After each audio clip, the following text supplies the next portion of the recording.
Hey everyone, welcome back to another episode of Founders in Flight. I'm so excited for you to meet Troy Vaughn today. Troy is the president of Principal Services. They actually happen to be one of our clients here at Mallard, but that's not necessarily why I invited him. I invited him because I think he will really just impart so much wisdom for both early stage entrepreneurs as well as those who are building organizations that are pushing hundreds of employees. We talk about everything from how to lead with heart, how to actually systematically go about building a culture, and also the importance of brand when you really care about the quality of your service and making that a differentiator. I hope you really enjoy the conversation.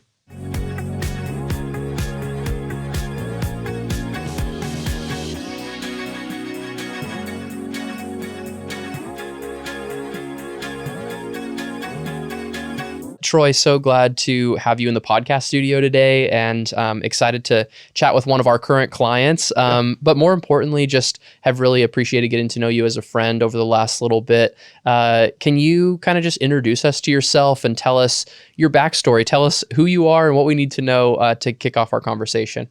Yeah, I grew up in the San Antonio area of Texas, and left there, went to the military academy and got some intense leadership training over 4 years and a great education. And then got to spend 6 years in the Army and really learned in a pretty refined crucible how to lead people, and it was a overall wonderful experience. And then when I got out of the Army after 6 years, came back to Texas, got a graduate degree, and landed at electric utility, which is God's sense of humor. I took one EE class in undergrad and absolutely hated it. But here I am now, 10 plus years in the industry, it seems like. And 14 years in the industry. And so it's been a really cool journey. I had no perspective on what the power industry would be like. It was very different when I started out in the regulated utility space. But that time, 8 years at the utility, really helped me get exposure to it and learn it from the ground up. And so in 2019, the utility I was working at sold to the largest utility in the state and gave my business partners and I a chance to start up Principal Services.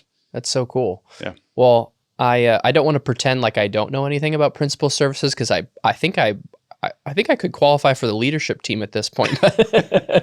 I love your business. And I know that a lot of people probably who would be in a marketing agency context wouldn't necessarily say that, seeing as how it's a utility business, something that, isn't necessarily the most appealing right on the surface. But I think the work that we've done together has I think really brought to light what I experienced the first time that I met with your team, which was this level of intention, a very people-focused business.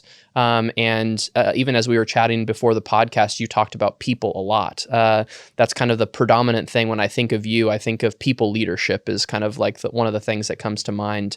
Can you kind of just walk me through early on in Principal Services, whenever you were getting started, what did the trajectory look like? What was the first step, and how did you eventually get to the place to where you were growing it to where it is today?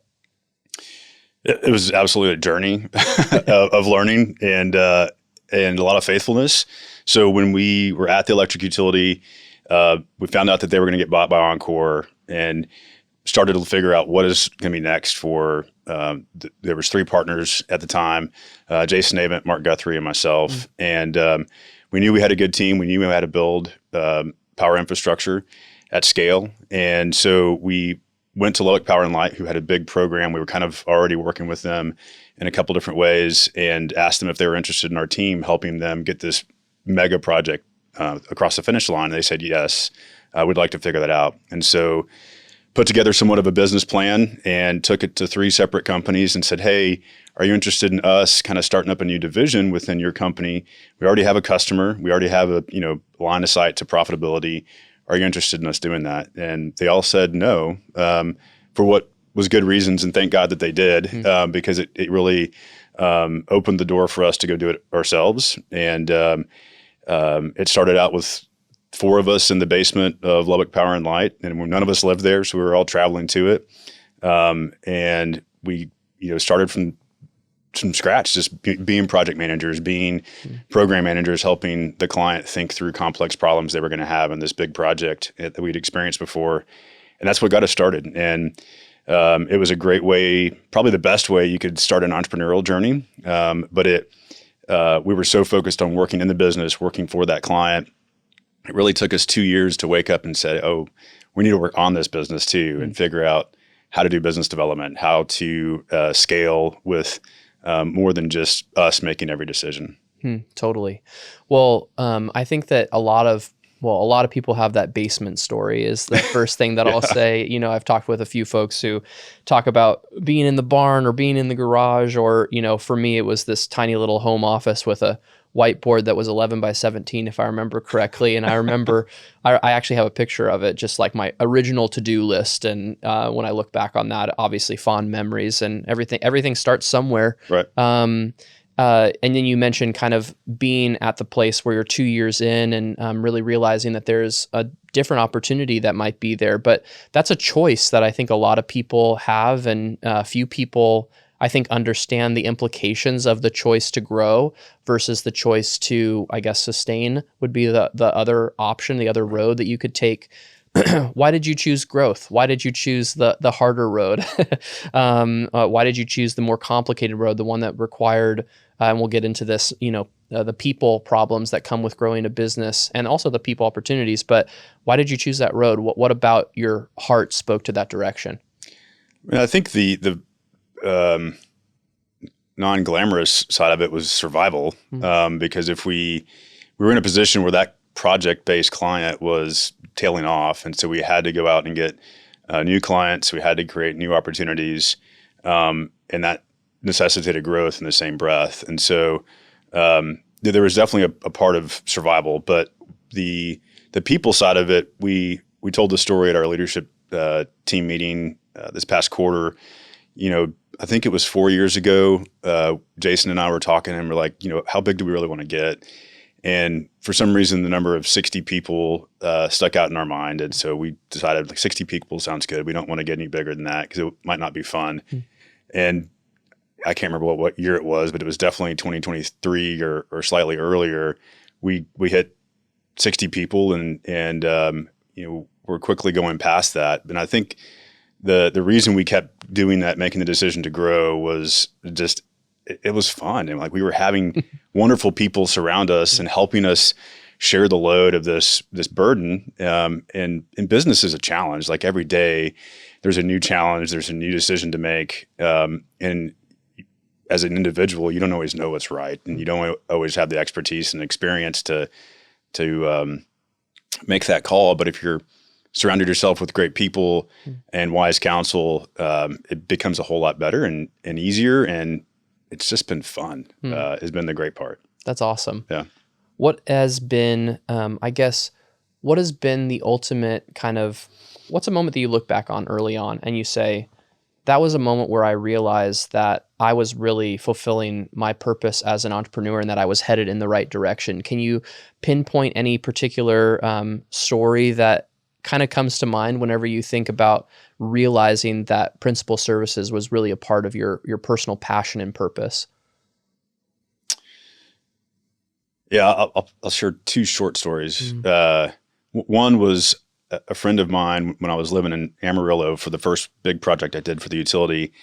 He was an entrepreneur, and I told him, we were driving in the truck together, and I said, "Hey man, I'm just amazed by how you do what you do." And he looks at me and he said, "Troy, you're an entrepreneur too. You just don't know it yet." And I really blew him off, like thinking he was, making stuff up or just trying to flatter me. And then,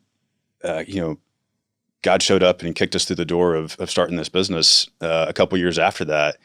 And it took a while for me to realize, like, what the difference between the purpose of being in an entrepreneur role is versus just being in the survival mode, trying to keep a paycheck going.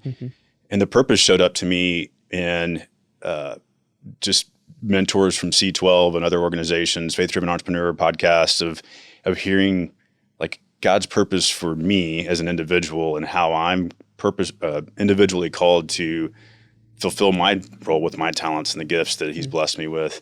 Like, that just showed up to me over time. And I don't think there was any one moment of clarity for the purpose, but it's just become abundantly clear over the past couple of years that I'm called to lead people well and give them opportunities to be successful, for them to see good work in the job place, and to have our workplace be a blessing, not a burden. And if I can do that marginally well, I think, if we can do that marginally well as a company, that's what I really hope to set out and do. And it's been a blast and really humbling to be able to try to strive for that. And, we're not perfect in it, but keep trying, right? Yeah, totally. Well, I know that when we were originally chatting about this podcast, we always are talking about, what are some things that you're currently learning and going through in the business right now? Because I think sometimes we can, as we reflect, we can talk about a lot of positives, and also, there's struggles that go along with that. Yeah. You're in this, so you mentioned 60 people, but then you guys currently have the goal of growing to 250. Whoa. Yeah. You're crazy. That sounds fun and also not very fun. But tell me, where are you at in that journey, and what are you currently, I guess, navigating as it relates to hopefully reaching that point? We are doing our best to be incredibly intentional to not sacrifice our safety, our quality, and our culture. Our business safety could get people killed if it's not focused on properly. Quality is equivalent to our reputation, and our culture is what makes this significant effort fun. And so we don't want to sacrifice any of those three things in order to grow. But what we've shared with our whole team is that we want to create opportunities. We want to create more people on our team where work can be a blessing and not a burden. And that's really what's driving us. And if we can't keep those three things in line, we'll absolutely slow down. But our industry, it's traditionally been 3% growth in the power industry, and it's kind of been old stodgy government, semi-regulated environment or fully regulated environment. And it's not like the wheels are basically off. Like it's the Wild West in the power industry right now. I mean, it's partly because of economic growth in Texas, where we're headquartered, but then the AI industry is just turning the power industry on its head, because AI and data centers are consuming so much power, and so there's lots of risk in that for us and for the industry as a whole. That's probably a separate conversation, but it's got a lot of opportunity in the near term for us, and finding good people, empowering those people, and letting them do what they do and helping them grow. Like if we can do that well, the opportunity to scale significantly is there. That's awesome. Now, do you talk to other entrepreneurs and founders who are a little bit earlier on in their journey very often, or what is that? Do you have any relationship like that?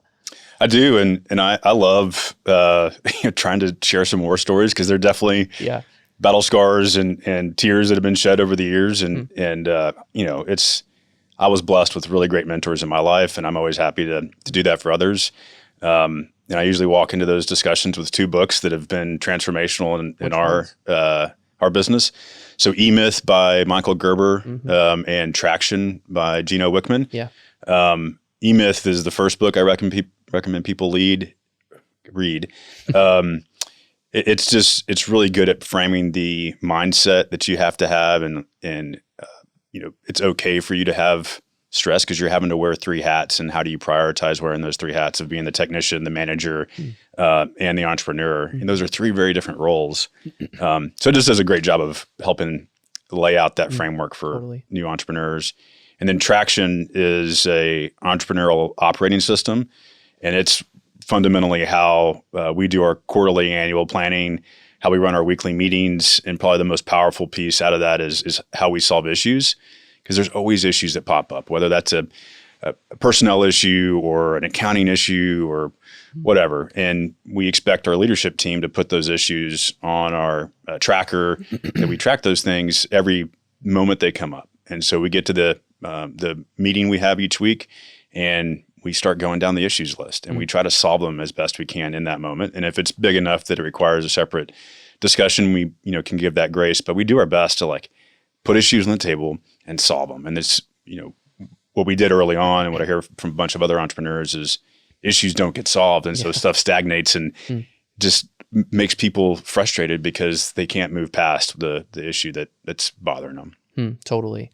I mean, I can't speak enough about how EOS or traction has been kind of a common denominator for the businesses that really seem to be thriving that I get to interact with on a daily basis. I obviously get to interact with so many different types of businesses, and the fact that that can apply to a utility contracting business the same that it can to an e-commerce business, that the same it can for a financial services business is fascinating to me.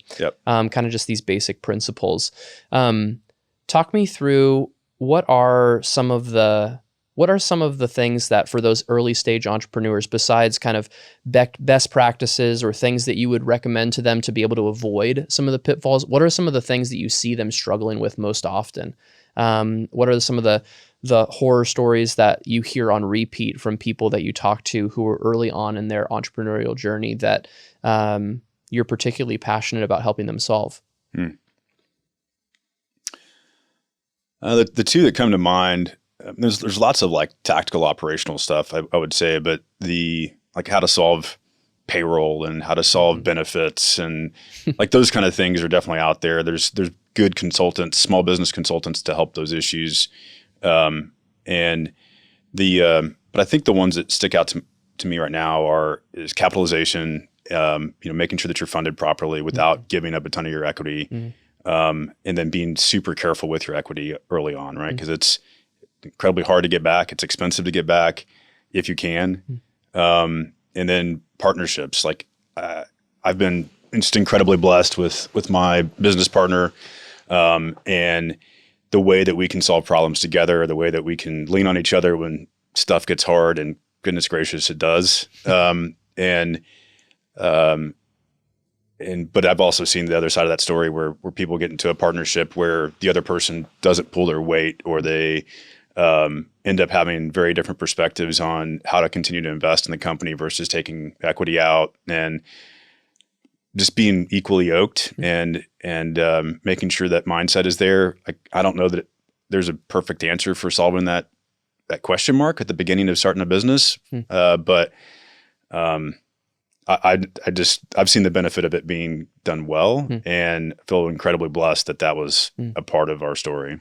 Talk to me about some of the practical lessons. I started my business with $4,500 in a bank account and have grown it really organically and without partnership. And so that's one way to do it. Of course, I think it certainly doesn't, it's way less, it's stressful in one way because you're alone, and not stressful in other ways because you don't have to deal with the complexity of relationship. You just have to deal with the complexity of self-awareness and being in a silo all of the time, which is its own challenges. Sure. But from your perspective, I'm interested to kind of tap into that a little bit and learn what are some of the practical things that you would tell somebody? What are some of the things to watch out for if you are taking on investment? How could you practically go about protecting your equity? For somebody who is considering doing that, know that they need capital to be able to start their business because it's capital intensive, unlike mine, which is very service oriented, more of a time intensive business. What would you say to somebody like that, practically speaking?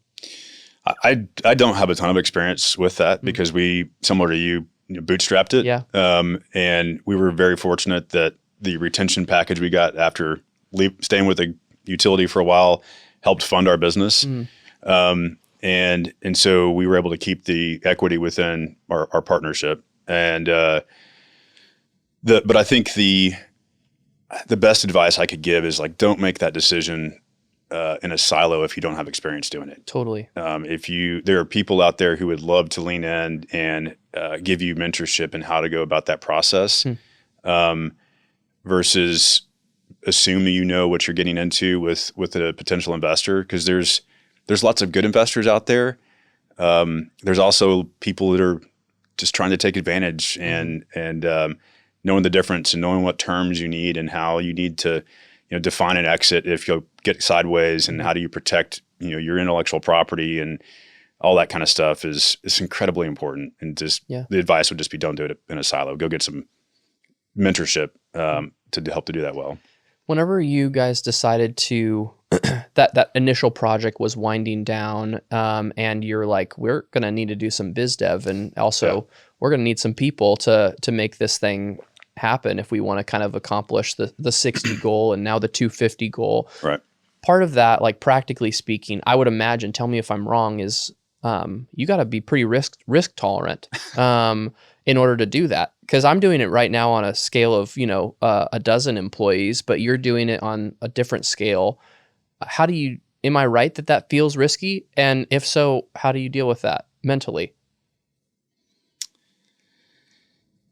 Yeah. I think one of the things you said is really interesting, is that the scale of business seems daunting.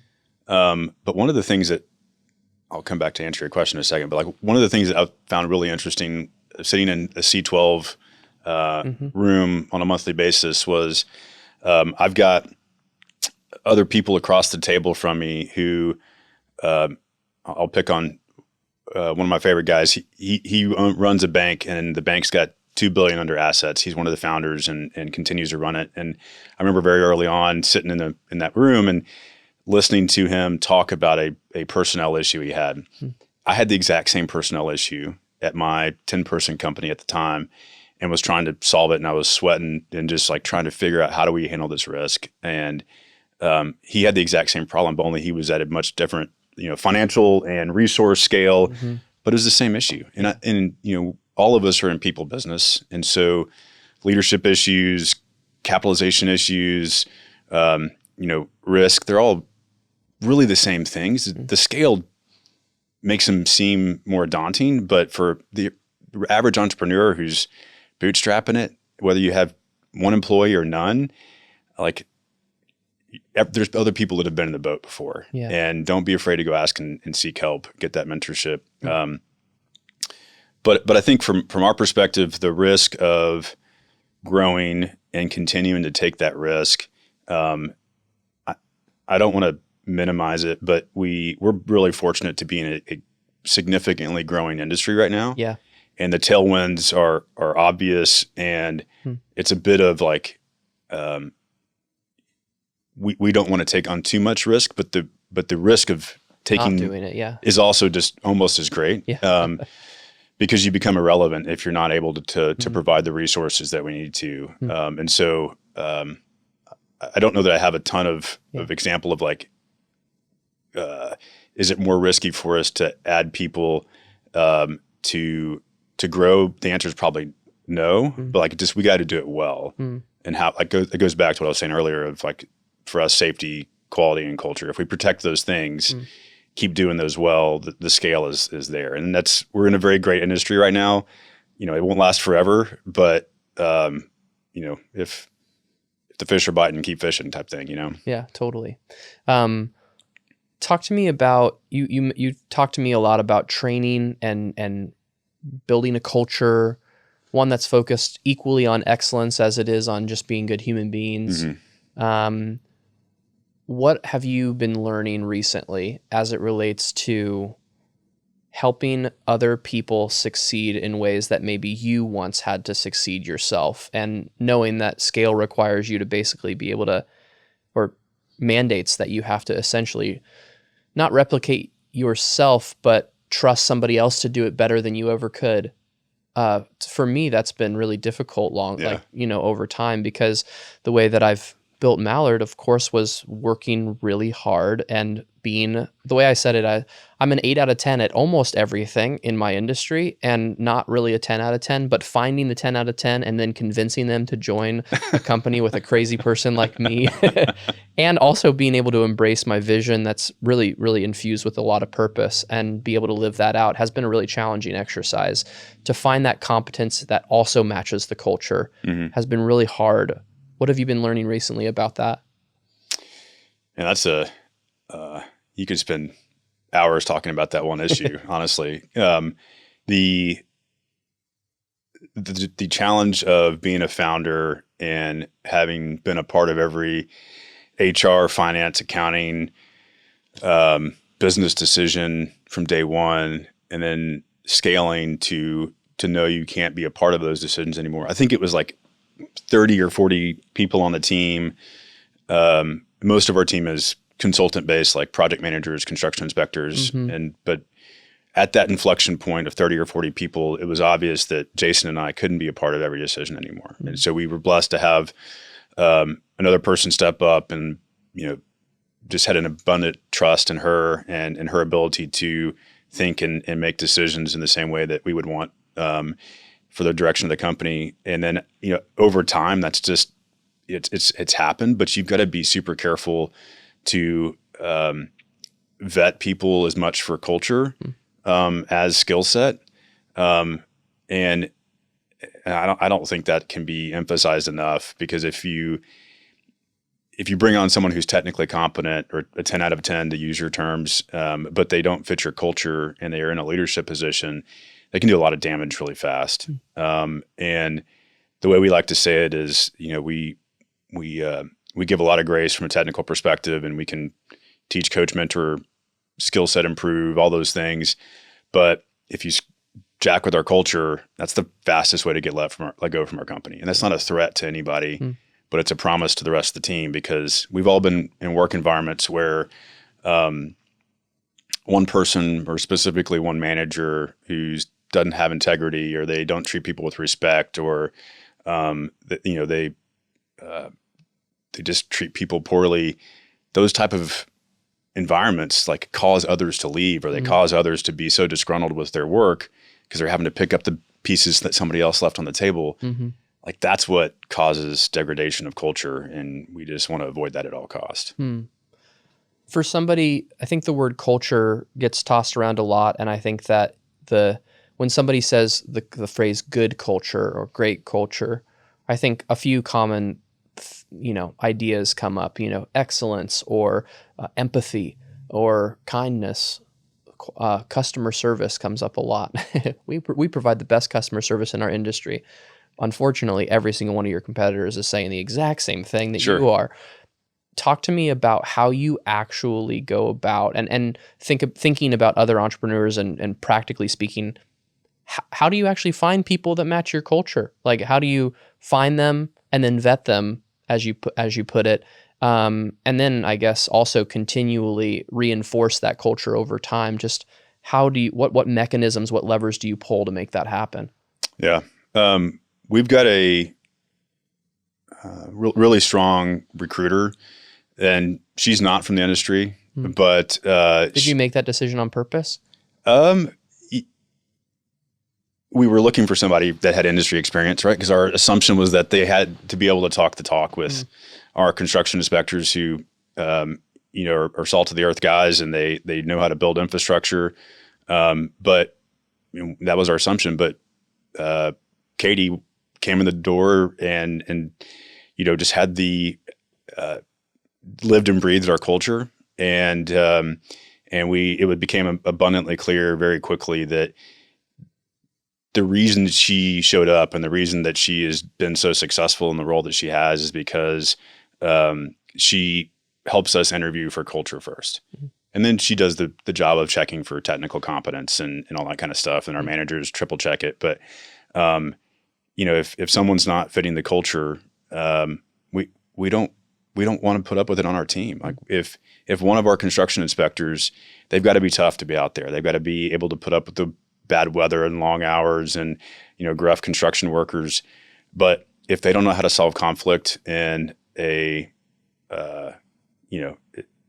loving way, in a respectful way, then they're going to spoil our company's reputation, and that's not worth the risk.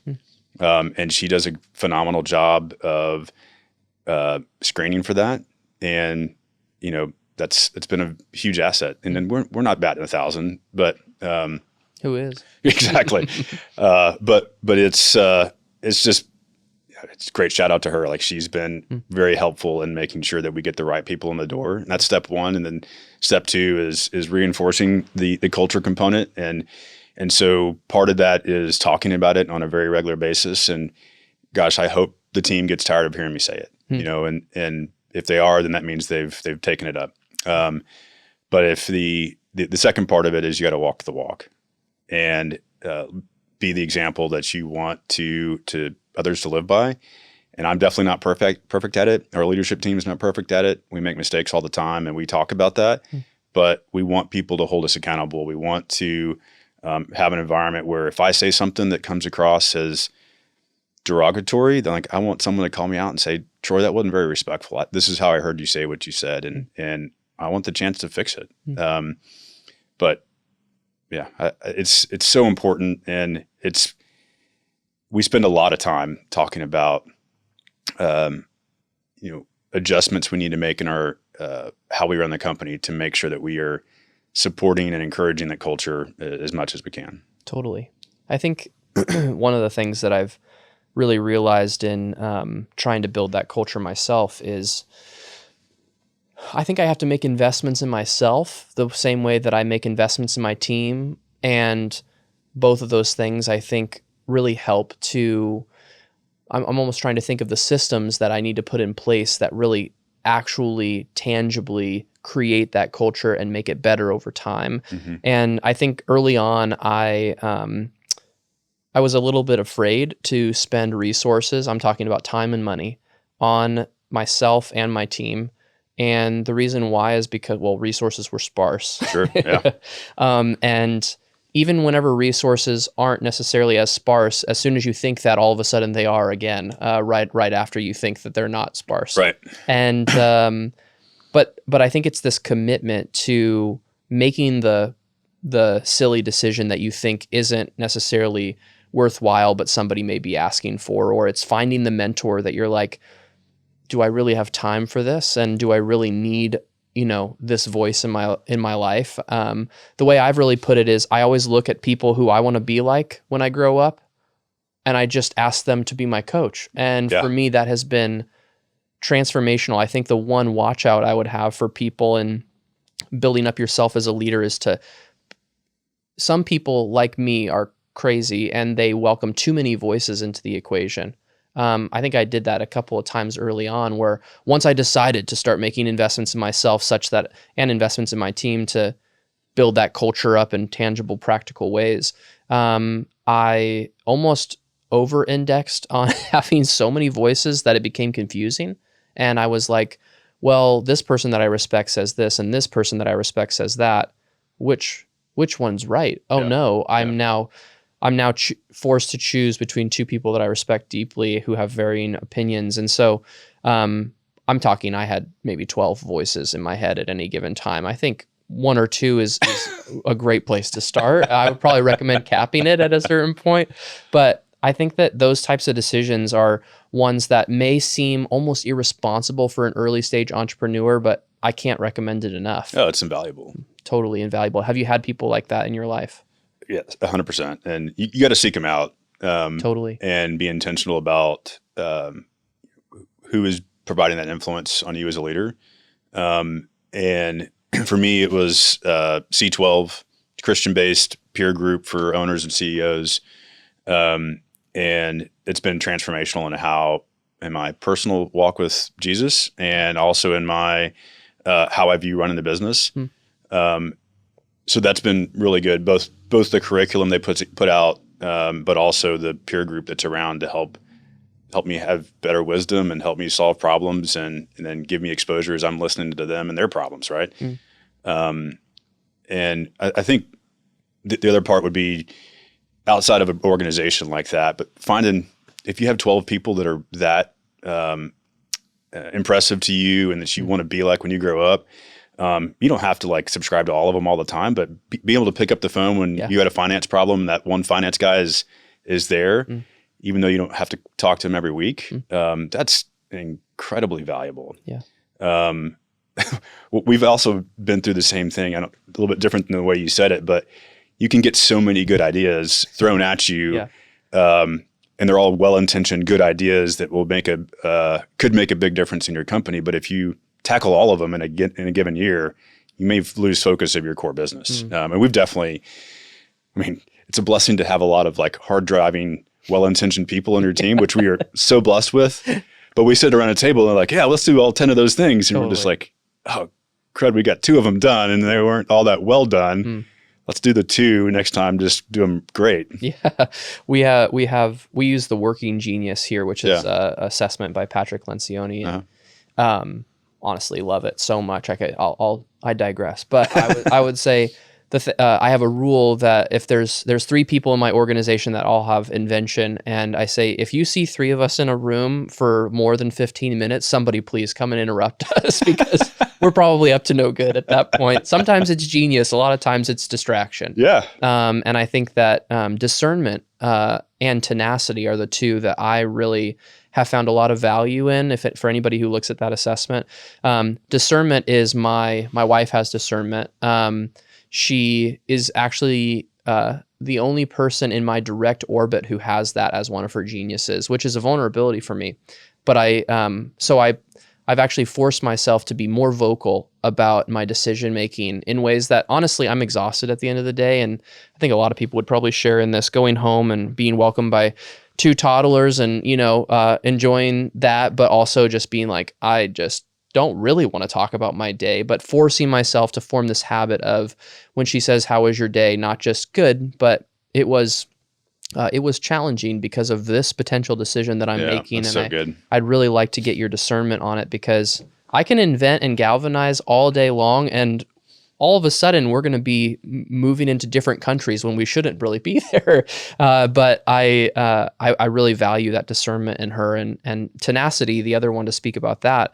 I am terrible at that, to be true. And I can generate a really great idea, get it started, and then it just won't happen. Sure. Surrounding myself with a lot of people with a lot of tenacity has been one of the best decisions I've made in the last 2 years.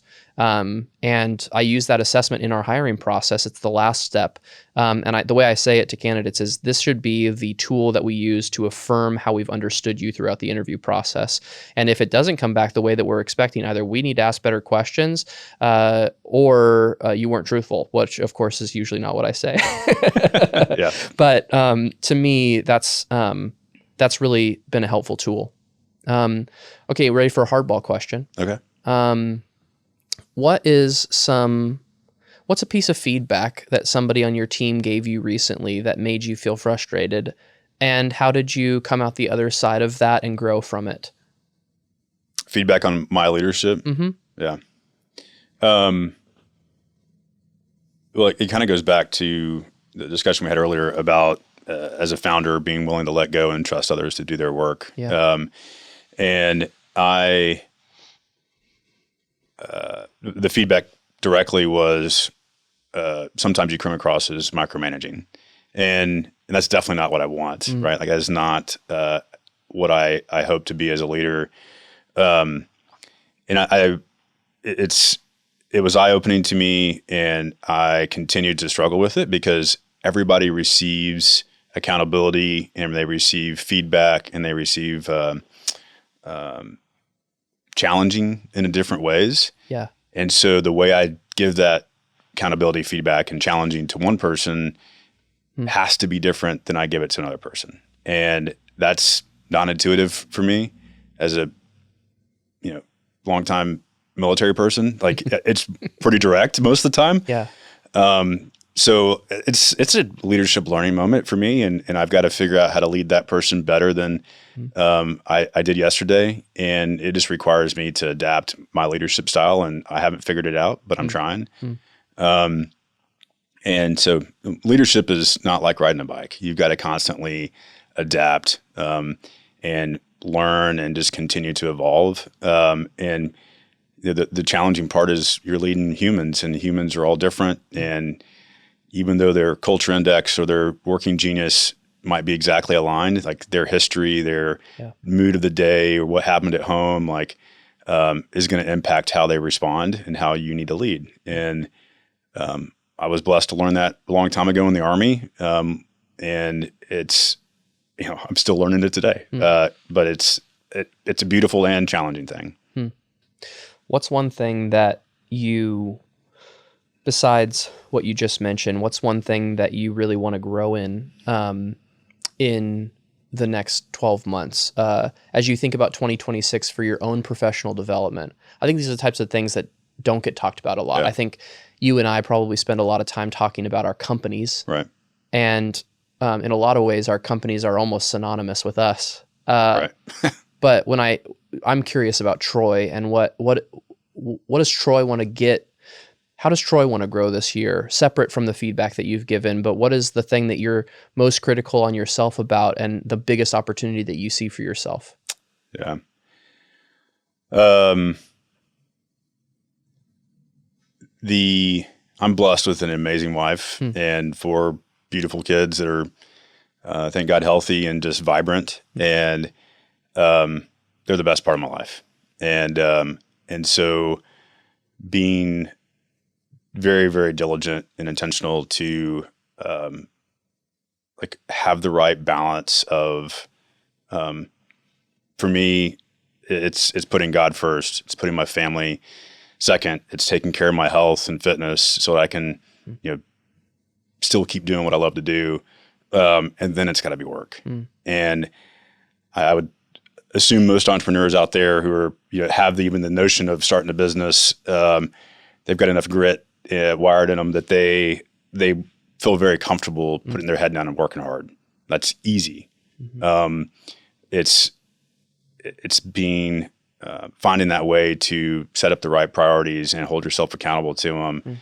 That has been very hard for me, because it's super easy for me to wake up early, skip a workout, skip my quiet time, and go get the work done and feel justified at the end of the day. Yeah. But that's not what I'm being called to do. So I know that's what I need to work on. It's probably the same thing I would have told you past 3, 4, 5 years, but yeah, I don't know. I've got to keep being more disciplined at it. Yeah. I feel so in line with that. My kids are younger than yours, I believe, if I'm not mistaken. And I always tell people that I missed the first 18 months of my daughter's life, my firstborn, in order to pursue Mallard. And I told myself that it was for the eventual light at the end of the tunnel.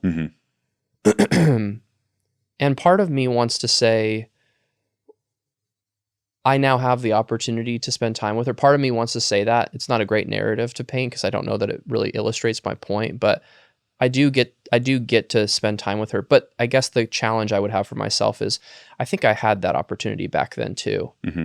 I think the important thing if I continue with the analogy, is that I think what a lot of entrepreneurs do is they say, I'm going to work really hard for a season in order to get out of this tunnel.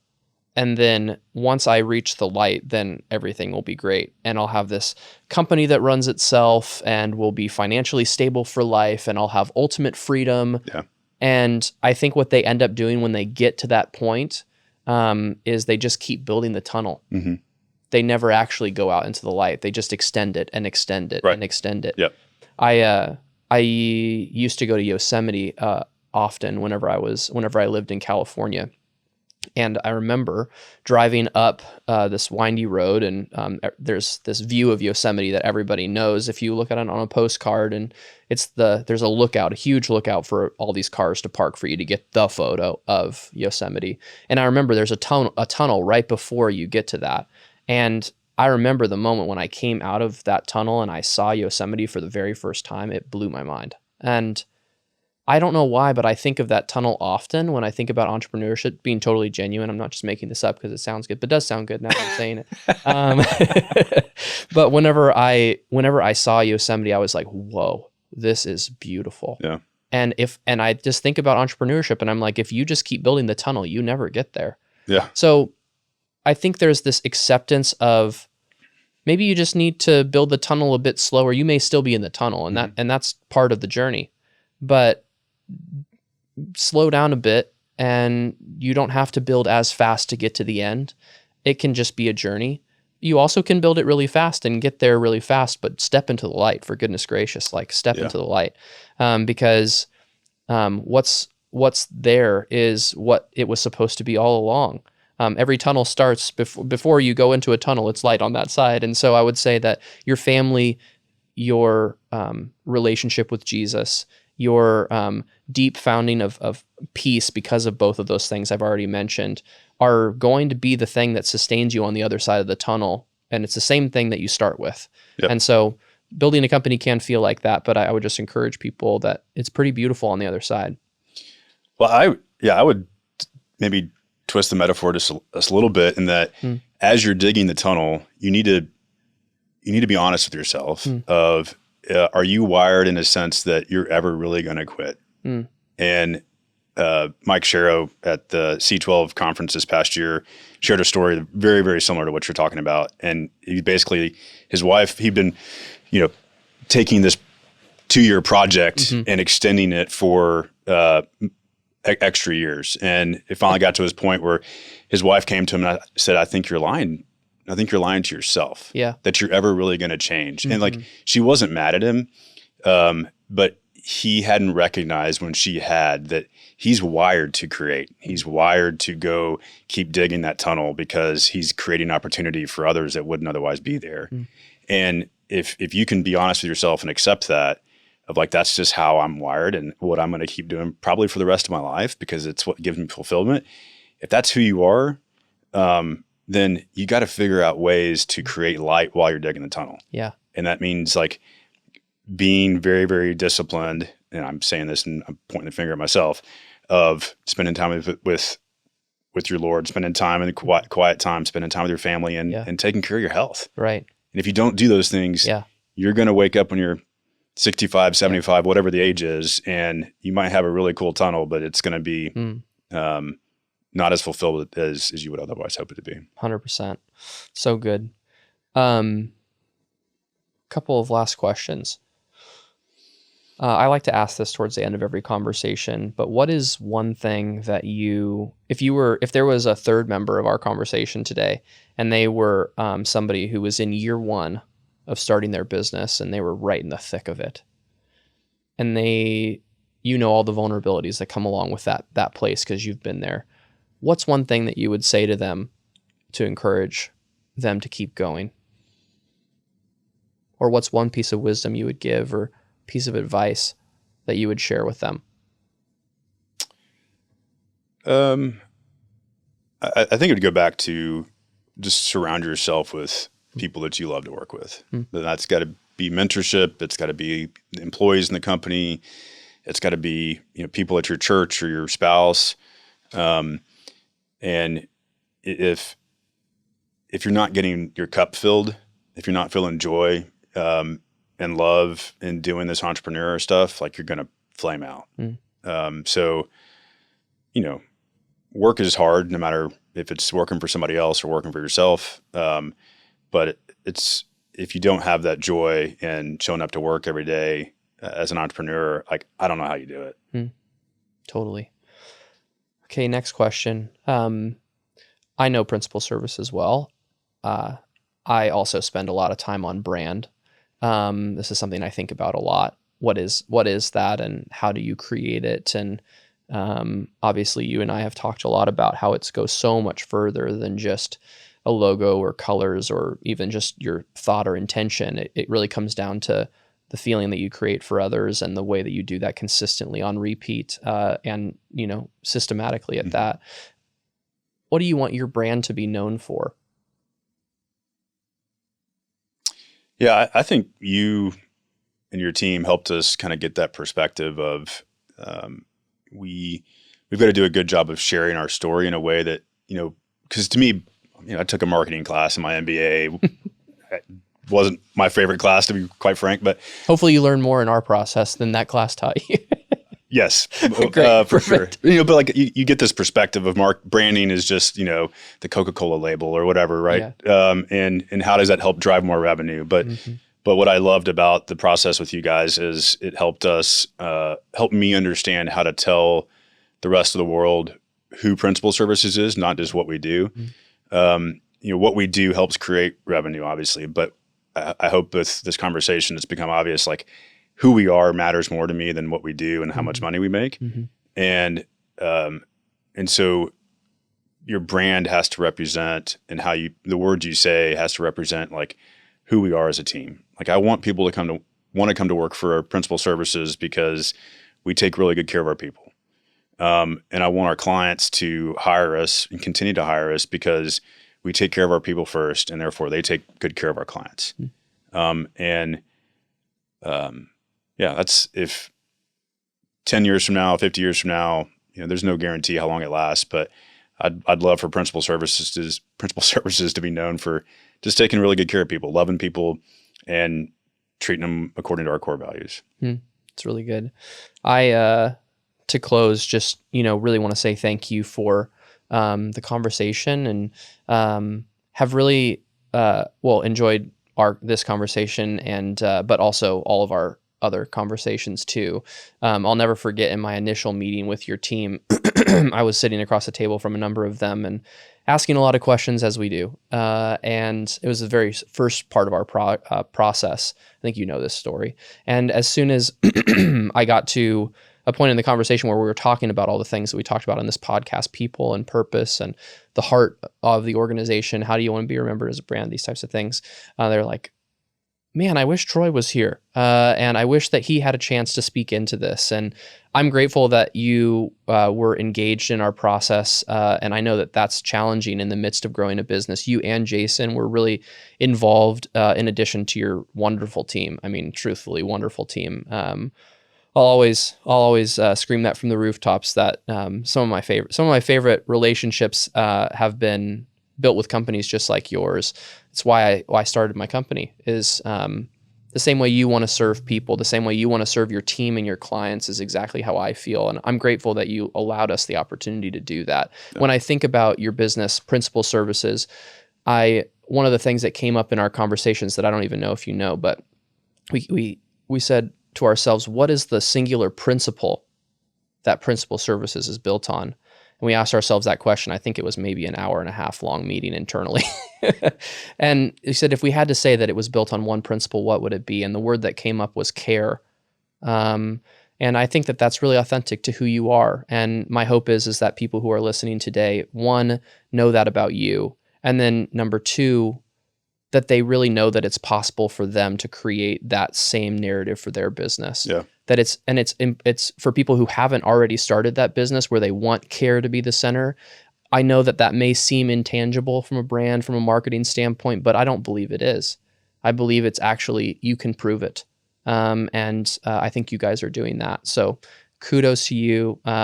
Just hope that's an encouragement. And, absolutely. Thank you. Yeah. Grateful for the conversation today. Thanks for the time. Absolutely. It's been a pleasure. Thanks, Sean.